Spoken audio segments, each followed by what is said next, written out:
여러분이 건강식이라며 식탁에 올린 그 반찬이 사실은 몸속에서 뼈를 녹이고 간을 약하게 만드는 독이 되고 있었습니다. 구독, 좋아요는 큰 힘이 됩니다. 건강식이라고 믿고 평생 드셨던 그 음식, 사실은 우리 몸을 병들게 하는 주범일 수 있습니다. 많은 분들이 단무지, 피클, 어묵, 햄을 괜찮은 반찬으로 여기시지만 그 안에 들어있는 합성색소와 방부제가 뼈와 간을 서서히 약하게 만들고 있다는 사실을 알고 계신가요? 저는 30년간 식품 속 첨가물과 인체 건강의 상관관계를 연구해온 이정우 박사입니다. 대학원에서 식품화학을 전공하고 이후 국내외 여러 연구소에서 식품 첨가물이 인체에 미치는 영향을 추적해왔습니다. 특히 가공식품 속 첨가물이 장기간 축적되면서 나타나는 건강 문제들을 집중적으로 연구해왔죠. 오늘은 우리가 매일 밥상에서 무심코 올리는 식품들이 어떻게 우리 몸을 망가뜨리는지, 그리고 안전하게 바꿔 먹는 방법까지 정확히 알려드리겠습니다. 김밥 속 노란 단무지, 햄버거에 들어가는 피클, 국물 요리에 넣는 어묵, 아침 식탁의 햄과 소시지, 그리고 손쉽게 마시는 캔 음료까지요.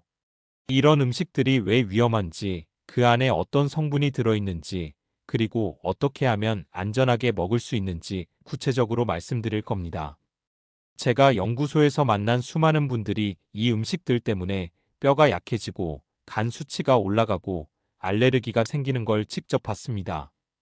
하지만 대부분은 본인이 먹는 음식이 문제라는 걸 전혀 모르고 계셨어요. 여러분도 혹시 요즘 이유 없이 피곤하거나 뼈가 시리거나 소화가 안 되는 증상이 있으신가요? 그렇다면 오늘 이야기가 큰 도움이 될 겁니다. 이 내용 처음 들으셨나요? 댓글로 알려주세요. 얼마 전 69세 김영수님이 제 연구소를 찾아오셨습니다. 박사님, 요즘 뼈가 시리고 밤마다 종아리가 당겨요. 운동도 꾸준히 하는데 왜 그럴까요? 하고 물으셨죠. 식습관을 자세히 물어보니 김밥을 일주일에 서너 번은 드신다고 하셨습니다. 김밥 안에 들어간 단무지, 어묵, 햄이 모두 가공식품이었어요. 그분은 평생 건강식이라 믿고 먹었던 그 음식들이 사실은 몸속 나트륨과 인산염, 색소를 쌓이게 만들어 뼈를 약하게 하고 있다는 걸 전혀 모르고 계셨습니다.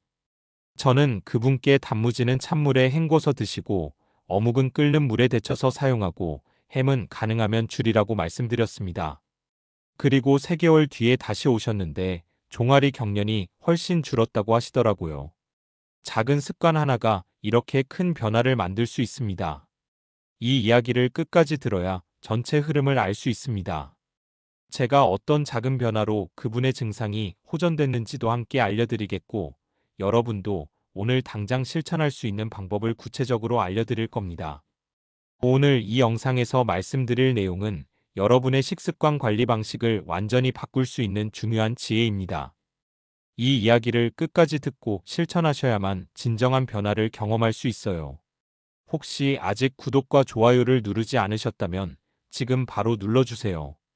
이 채널은 여러분의 건강한 노년을 응원합니다.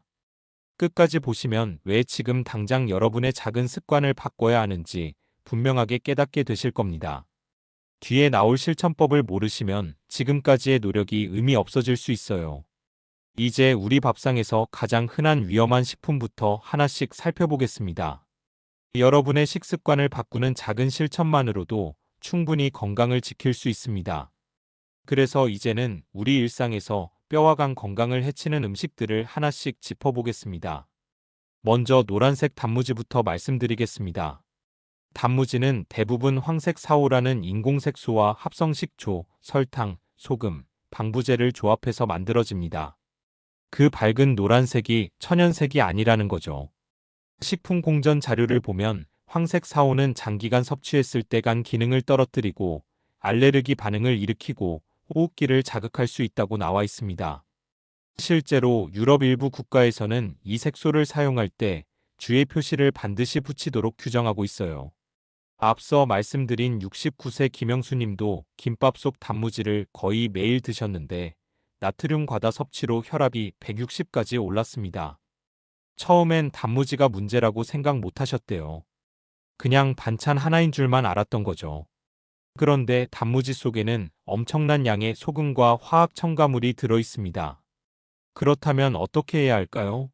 시판 단무지를 드실 때는 찬물에 5분 이상 담가서 첨가물을 최대한 제거하고 드세요. 아니면 아예 집에서 물을 얇게 썰어서 소금에 살짝 절인 뒤 식초와 설탕을 조금만 넣어서 직접 무절임을 만드는 게 훨씬 안전합니다. 특히 고혈압이나 신장 질환이 있는 분들은 노란 단무지 섭취를 되도록 피하시는 게 좋습니다. 여러분은 단무지를 그냥 드시나요? 아니면 헹궈서 드시나요? 두 번째로 피클 이야기를 해보겠습니다. 피클에는 산도를 조절하는 화학 성분과 오래 보관하기 위한 보존제가 들어있어서 위 점막을 자극할 수 있습니다. 국내 식품안전정보원에서 발표한 내용을 보면 시판 피클에 들어있는 아황산 나트륨이 위염이나 식도염을 악화시킬 수 있다고 합니다. 특히 공복에 먹으면 더 위험하죠. 72세 박정희님은 식사 후에 속쓰림이 정말 심하셨어요. 소화제를 먹어도 별로 나아지지 않았는데 알고 보니 햄버거나 샌드위치를 드실 때마다 피클을 함께 드신 게 문제였습니다. 제가 피클을 끊어보라고 권했더니 한 달쯤 지나서 속쓰림 증상이 절반 이상 줄었다고 하시더라고요. 그래서 저는 집에서 직접 만들어 드시라고 권해드립니다. 오이나 양배추, 당근을 소금물에 하루 정도 절인 뒤에 레몬즙을 조금 넣으면 천연 피클이 완성됩니다. 화학 첨가물 없이도 충분히 맛있게 드실 수 있어요. 위가 약하신 분들은 산성식품을 공복에 드시면 안 됩니다. 식사 후 속이 더부룩할 때 혹시 피클을 자주 드시지 않나요? 세 번째는 어묵입니다. 시판 어묵을 보면 생선살이 30%도 안 들어간 제품이 많습니다. 나머지는 전부 전분과 소금 그리고 인산염이에요. 인산염은 어묵의 탄력을 좋게 만들고 보존 기간을 늘리기 위해 넣는 건데 문제는 이게 우리 몸속 칼슘 흡수를 방해한다는 겁니다. 한국식품과학회지에 실린 연구를 보면 인산염을 많이 섭취하면 골다공증 위험이 높아진다고 나와 있습니다. 75세 이순자님은 어묵탕을 정말 좋아하셨어요. 일주일에 대여섯 번은 드셨는데 어느 순간부터 무릎 통증이 심해지기 시작했습니다. 나중에 알고 보니 인산염을 너무 많이 섭취해서 칼슘이 제대로 흡수되지 않았던 거예요. 뼈가 약해진 거죠. 어묵을 끊고 나서 몇 달 뒤부터는 통증이 많이 줄었다고 하셨습니다. 그렇다면 어묵을 어떻게 먹어야 할까요? 끓는 물에 한번 데쳐서 조리하면 나트륨과 첨가물 섭취량을 상당히 줄일 수 있습니다. 30초에서 1분 정도만 데치면 돼요. 그리고 가공 어묵은 주 2회 이하로 제한하시는 게 좋습니다. 어묵을 끓이기 전에 그냥 넣고 조리하지 않으셨나요? 네 번째는 맛살입니다. 맛살은 게살처럼 보이지만 사실 게살이 아닙니다. 대부분 생선살을 갈아서 만든 가공품이에요. 그 붉은색을 유지하기 위해서 색소사모를 넣는데 일부 국가에서는 이 색소 사용을 제한하고 있습니다.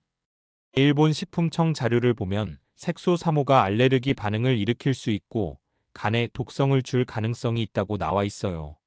65세 김은정님은 김밥용 맛살을 자주 드셨는데 어느 날부터 피부에 가려움 증상이 생기기 시작했습니다. 처음엔 피부 문제인 줄 알았는데 맛살을 끊었더니 가려움이 사라졌어요. 색소 때문에 알레르기 반응이 나타났던 거죠. 맛살을 드실 때는 가능하면 무색 제품을 고르시거나 양을 절반으로 줄이세요. 아이들과 함께 드실 때는 천연 재료로 만든 제품을 사용하는 게 훨씬 안전합니다. 맛살이 게살이 아니라는 사실 알고 계셨나요? 다섯 번째는 햄입니다. 햄은 세계보건기구 산하국제암연구소에서 지정한 1군 발암 가능 식품입니다. 그 이유는 바로 아질산 나트륨 때문이에요. 아질산 나트륨은 햄의 색을 예쁘게 만들고 부패를 막기 위해 넣는 건데 이게 우리 몸속에서 발암물질로 변할 수 있습니다. 연구 결과를 보면 햄을 하루에 50g만 섭취해도 대장암 위험이 18%나 증가한다고 합니다. 70세 이성호님은 아침마다 햄을 구워서 드셨어요. 건강검진을 받았는데 간 수치가 평소보다 높게 나왔습니다. 다른 문제는 없었는데 햄을 매일 드신 게 원인이었던 거죠. 햄을 끊고 나서 3개월 뒤에 다시 검사했더니 간 수치가 정상으로 돌아왔습니다. 햄을 드실 때는 끓는 물에 30초 정도 데쳐서 첨가물을 제거한 후에 사용하세요. 그리고 햄, 소시지, 베이컨 같은 가공육은 주 1회 이하로 섭취하는 게 안전합니다. 여러분의 냉장고에도 햄이 매일 들어있지 않나요? 마지막으로 젤리와 캔 음료를 말씀드리겠습니다. 젤리는 설탕과 색소 덩어리라고 보시면 됩니다. 그리고 캔 음료는 캔 내부에 비스페놀 A라는 화학물질이 코팅되어 있어서 호르몬을 교란시킬 가능성이 있습니다. 미국 환경보호청에서도 비스페놀 A가 내분비계에 영향을 준다고 경고한 바 있습니다. 68세 박정숙님은 하루에 캔 음료 1개씩을 꼭 마셨어요. 간편하고 맛도 좋으니까요. 그런데 두통과 피로감이 계속되는 거예요. 제가 캔 음료 대신 물이나 보리차를 마셔보라고 권했더니 한 달 만에 두통이 많이 줄었다고 하시더라고요. 캔 음료는 특히 열에 닿으면 코팅 성분이 녹아나올 수 있습니다. 여름철 차 안에 두었다가 마시는 건 정말 위험해요. 물, 보리차, 천연 과일즙으로 대체하세요. 간편해서 마시는 캔 음료, 오늘도 손에 들고 계신가요? 이렇게 일상에서 익숙한 음식들이 우리 몸속을 서서히 병들게 하고 있습니다. 이제 건강을 지키는 식탁으로 바꾸는 방법을 이어서 말씀드리겠습니다. 여러분, 식품 첨가물은 기준치 이내라고 해도 매일 섭취하면 결국 우리 몸속에 쌓입니다. 간이나 신장에서 다 처리하지 못하면 조금씩 누적되는 거예요. 그래서 한 번의 폭식보다 매일의 습관이 훨씬 더 위험합니다. 작은 양이라도 매일 먹으면 결국 큰 문제가 되는 거죠. 가공식품을 살 때는 반드시 원재료명을 확인하세요. 색소나 보존제 표기가 있는지 꼭 체크하시고 그런 성분이 많이 들어간 제품은 피하시는 게 좋습니다. 여러분은 식품 라벨을 꼼꼼히 확인하시나요? 두 번째로 말씀드릴 건 직접 절이는 음식입니다. 가정에서 직접 절인 음식은 유산균이 생겨서 장 건강에도 좋습니다. 시판 제품처럼 화학 첨가물이 들어가지 않으니까 훨씬 안전하죠. 하지만 여기서 주의할 점은 과도한 소금입니다.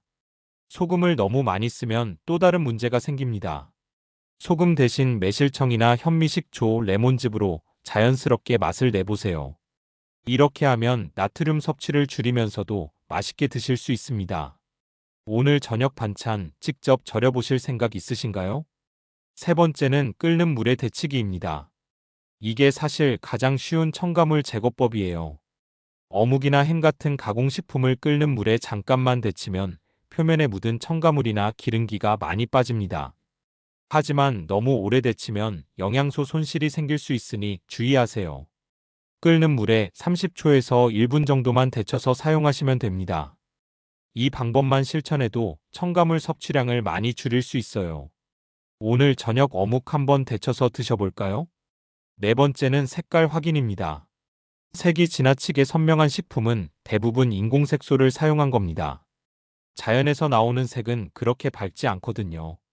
자연색소 표시가 없다면 섭취를 줄이시는 게 좋습니다. 노란 단무지 대신 하얀 무절임, 빨간 맛살 대신 흰색 어묵, 이렇게 색이 덜한 제품을 선택하세요. 무, 당근, 단호박 같은 천연 재료로 색을 내는 음식으로 바꿔보시면 훨씬 안전합니다. 노란 단무지 대신 하얀 무절임이 더 안전하다는 거 알고 계셨나요? 다섯 번째는 가공식품 줄이기입니다. 가공식품을 줄이면 간의 해독 기능이 회복되고 피로감이 눈에 띄게 줄어듭니다. 간이 쉴 수 있는 시간이 생기는 거죠. 하지만 단기간에 효과를 보려고 하지 마세요. 꾸준한 관리가 중요합니다. 하루 한 끼만이라도 첨가물 없는 식탁을 실천해 보세요. 아침은 어렵다면 저녁이라도 직접 만든 음식으로 드시는 거예요. 오늘 저녁 어떤 음식부터 바꿔보실 건가요? 여섯 번째는 물 마시기입니다. 물을 충분히 마시면 몸속에 쌓인 노폐물과 첨가물을 배출하는 데 도움이 됩니다. 캔 음료나 탄산음료 대신 하루에 물을 1리터 이상 드세요. 특히 아침에 일어나서 따뜻한 물 한 잔을 마시면 간과 신장이 깨어나면서 해독 기능이 활성화됩니다. 보리차나 옥수수 수염차도 좋습니다. 물 마시는 습관 하나만 바꿔도 피로감이 확 줄어드는 걸 느끼실 수 있을 겁니다. 오늘부터 물 한 잔 더 드셔보시겠어요? 이렇게 작은 실천들이 모여서 건강한 식탁을 만듭니다. 이제 오늘 내용을 정리하면서 마무리하겠습니다. 오늘 이야기에서 분명해진 건 하나입니다. 괜찮겠지 하고 먹던 음식이 결국 내 몸을 병들게 할 수 있다는 사실입니다. 우리는 지금까지 단무지는 그냥 반찬이고, 어묵은 국물 맛을 내는 재료고, 햄은 간편한 아침 메뉴라고만 생각했습니다. 하지만 오늘 말씀드린 것처럼 그 안에는 황색 사호색소, 아황산 나트륨, 인산염, 아질산 나트륨, 비스페놀 A 같은 화학 첨가물이 잔뜩 들어 있습니다. 가공식품은 허용 기준 안에서 만들어지지만 매일 반복해서 섭취하면 첨가물이 간과 신장에 조금씩 쌓입니다. 처음엔 별로 느끼지 못하지만 시간이 지나면서 뼈가 약해지고 간 수치가 올라가고 피로감이 쌓이고 알레르기가 생기는 겁니다. 69세 김영수님처럼 종아리 경련이 생기거나 72세 박정희님처럼 속쓰림이 심해지거나 75세 이순자님처럼 무릎 통증이 생기는 거죠. 잘못 관리하면 이런 증상들이 점점 더 심해질 수 있습니다. 반대로 조금만 바꿔도 몸은 금방 달라집니다.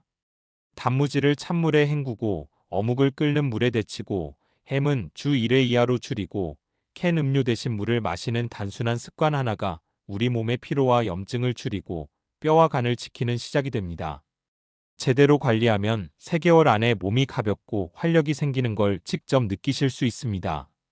제가 오늘 꼭 드리고 싶은 한마디는 이것입니다. 방부제를 줄이는 습관이 내 몸을 지키는 길입니다. 오늘 저녁부터 당장 실천해 보세요. 냉장고를 열어서 노란 단무지가 있으면 찬물에 헹구고 어묵이 있으면 데쳐서 쓰고 햄은 가능하면 다른 단백질 식품으로 바꿔보세요. 계란, 두부, 닭가슴살, 생선 같은 천연 단백질이 훨씬 좋습니다. 그리고 물을 자주 마셔서 몸속 노폐물을 배출하세요. 다음 영상에서는 냉장고 속 반찬 중 나도 모르게 노화를 부르는 음식 이야기를 다뤄보겠습니다. 우리가 건강하다고 믿고 먹는 반찬들 중에도 사실은 노화를 촉진하는 음식이 있거든요. 다음 영상도 꼭 기대해 주세요. 오늘 내용이 도움이 되셨다면 구독과 좋아요 부탁드리고 여러분은 평소 어떤 가공식품을 자주 드시나요? 댓글로 공유해 주세요. 함께 건강한 식탁을 만들어 갑시다. 감사합니다.